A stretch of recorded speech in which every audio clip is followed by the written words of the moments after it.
Dan seterusnya kita teruskan Niaga Awani dengan perkembangan situasi politik semasa. Polemik politik yang sering berlaku menjejaskan pelan pemulihan negara PPN yang sedang dilaksanakan.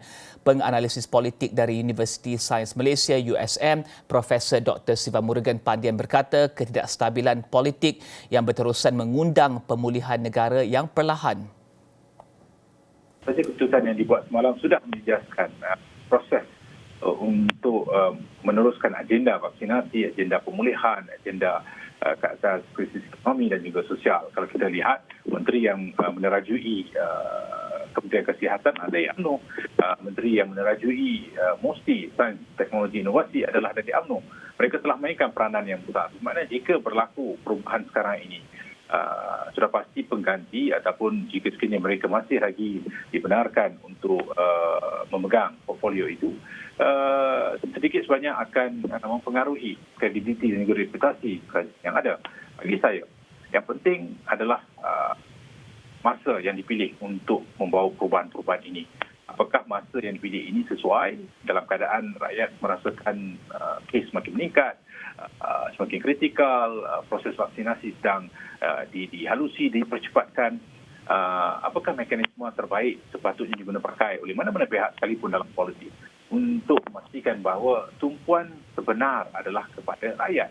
Tumpuan sebenar adalah kepada proses bagaimana rakyat dapat melalui kehidupan yang telah mereka lalui sebelum ini. Satu kebiasaan yang pernah kehidupan itu harus dipercepatkan, dan konstruk sosial itulah yang saya rasakan mahu kita lihat dilakukan oleh pada satu pimpinan.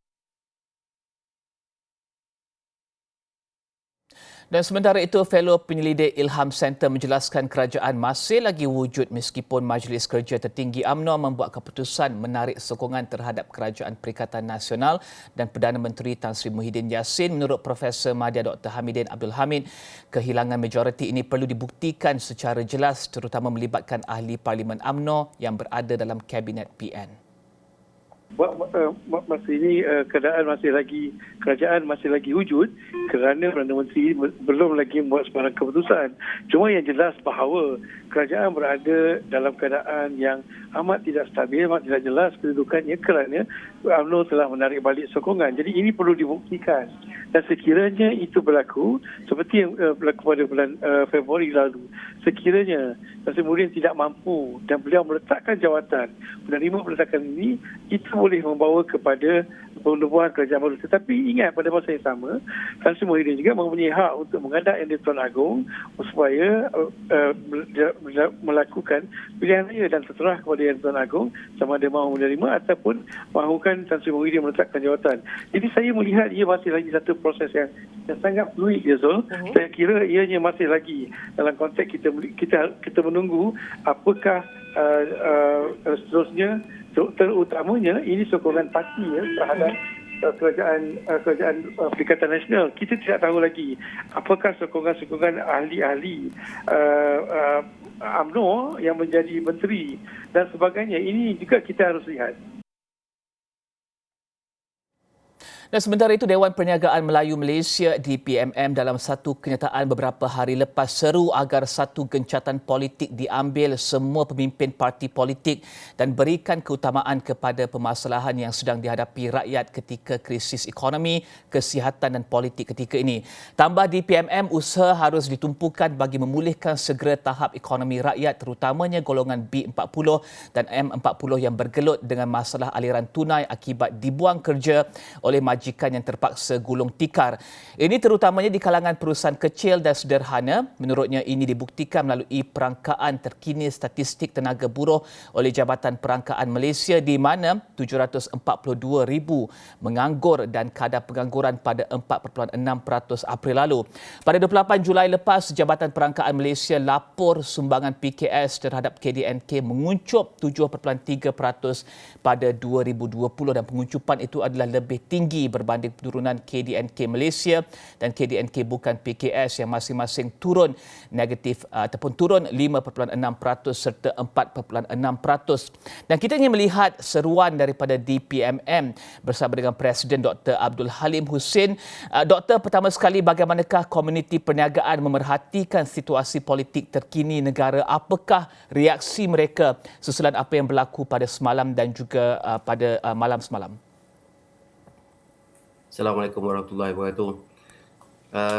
Komuniti perniagaan di Malaysia ini melihat keadaan politik terkini dengan keadaan gusar dan bimbang kerana dengan keadaan ini pemimpin tak kiralah di pihak pembangkang ataupun kerajaan masih memikirkan bagaimana untuk mendapat jawatan dan juga mendapat kekuasaan di parlimen. Ini akan menyebabkan usaha-usaha disampaikan untuk menyekat COVID-19 punya efek akan terbantut. Seperti yang tuan tahu, kajian yang DPMM lakukan dan juga Kementerian Keusahawanan yang kajian yang dilakukan oleh Kementerian Keusahawanan, 90% SME tidak dapat menjalankan perniagaan mereka dan akan mengalami kebankrapan jika berlaku MCO ataupun PKP yang berpanjangan. Ini yang dilakukan pada bulan Julai yang lepas. Kalau sekarang ini dah masuk bulan Ogos dan PKP akan diteruskan sehingga Disember yang akan datang ini, maka harapan kami untuk memulakan semula perniagaan dan juga untuk memperbaiki cash flow kami adalah amat terbatas. Dan jika vaksinasi yang dijalankan oleh kerajaan dalam masa 2 bulan yang akan datang ini masih lagi tidak dapat berjalan dengan lancar, maka vaksinasi ini akan dipanjangkan lagi dan maka berpanjanganlah kesengsaraan kami. Di manakah sinar yang dicari oleh ahli-ahli Dewan Perniagaan Melayu Malaysia dan juga komuniti perniagaan secara amnya di seluruh Malaysia pada ketika ini? Adakah daripada seperti yang dikatakan oleh doktor sebentar tadi, keadaan vaksinasi ataupun kes menurun ataupun bagaimana? Kerana kita lihat beberapa negeri telah pun memasuki fasa 2 dan juga ada negeri yang memasuki fasa 3. Jadi sinar di manakah yang dicari oleh DPMM dan juga ahli dan juga komuniti perniagaan secara amnya ketika ini?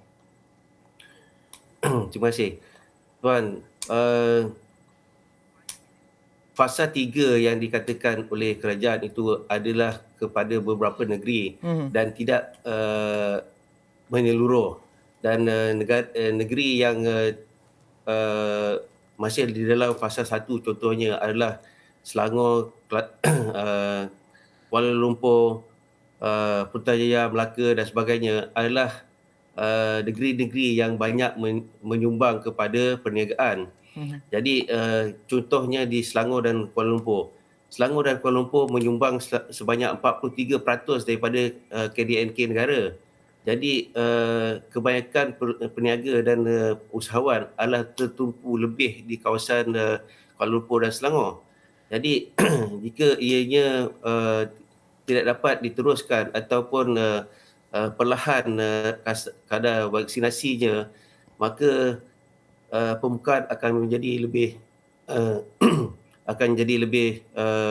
lambat seperti yang diharapkan.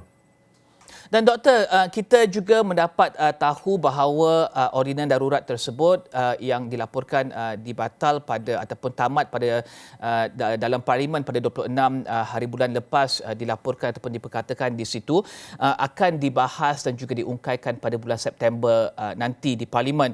Ketika ini di sebalik semua itu, adakah wujud kejelasan tentang komunikasi dan juga kejelasan tentang apa-apa cara untuk PKS mungkin boleh mempersiapkan diri mereka untuk membuka perniagaan mereka, untuk meningkatkan perbelanjaan, untuk meningkatkan keyakinan mereka dalam bulan-bulan ataupun minggu-minggu akan datang contohnya. Adakah kejelasan komunikasi tersebut wujud pada ketika ini daripada pemimpin-pemimpin di Putrajaya?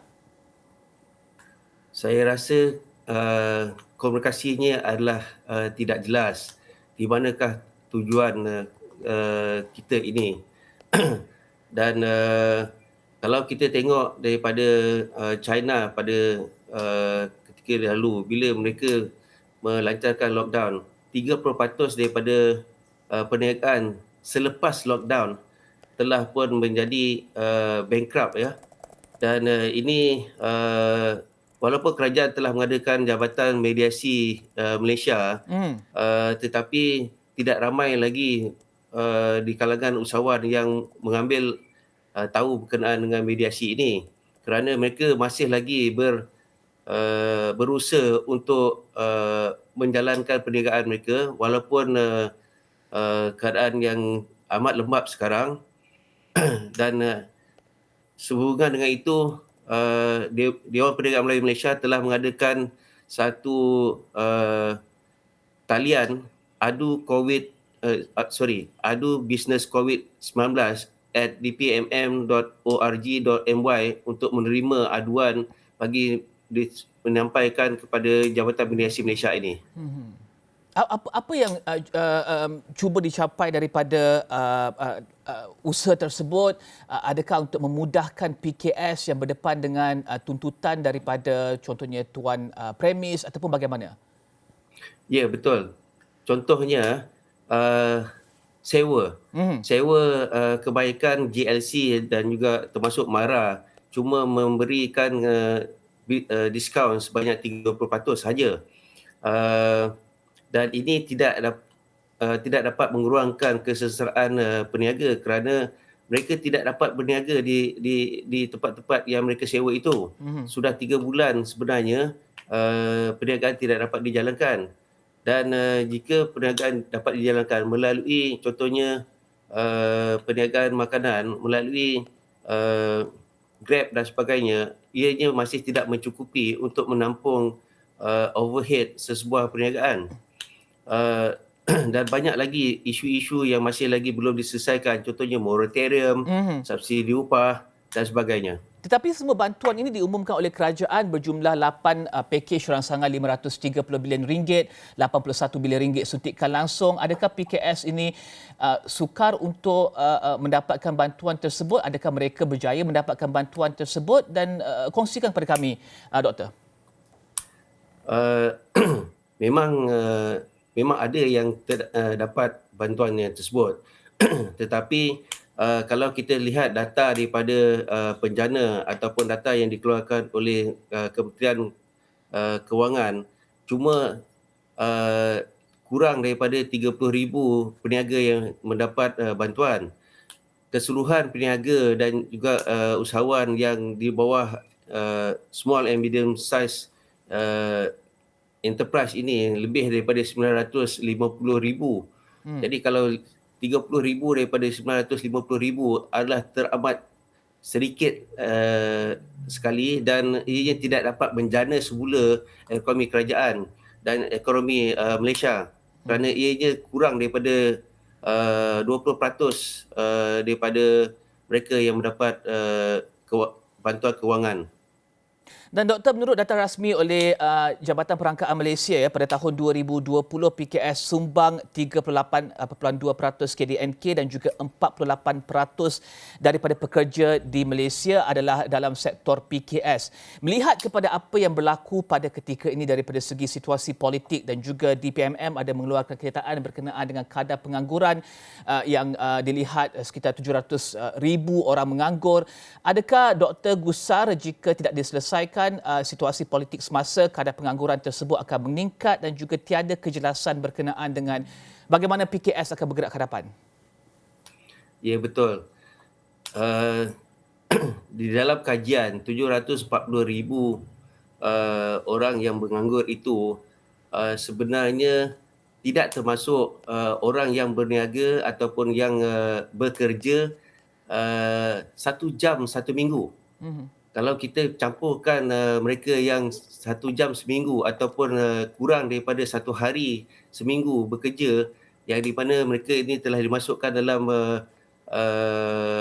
dalam kategori orang yang bekerja, maka 740,000 itu akan menjadi sekurang-kurangnya double ataupun 3 kali ganda daripada yang sebenarnya. Jadi pada tuan,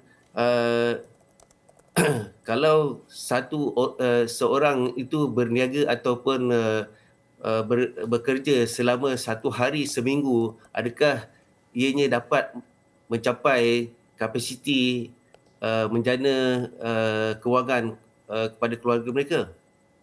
Tidak. Paling ringkas, Doktor, jika Doktor ada saluran terus kepada pemimpin-pemimpin di Putrajaya di sana, kami jangkakan lebih banyak kenyataan media akan dikeluarkan pada hari ini. Apakah yang ingin Doktor sampaikan kepada pemimpin di luar sana berkenaan dengan situasi politik semasa? Hentikan perdebatan ini, take a break dan tumpukan perhatian kepada tumpukan perhatian kepada keadaan COVID-19 yang ada ini, tumpukan kepada vaksinasi supaya kita dapat menjalankan perniagaan kita dan mendapat kehidupan kita semula. Terima kasih Presiden Dewan Perniagaan Melayu Malaysia Dr. Abdul Halim Husin membincangkan berkenaan dengan gencatan senjata politik untuk memastikan pemulihan PKS dapat dilakukan. Kita akan berhenti berehat seketika, kembali selepas ini.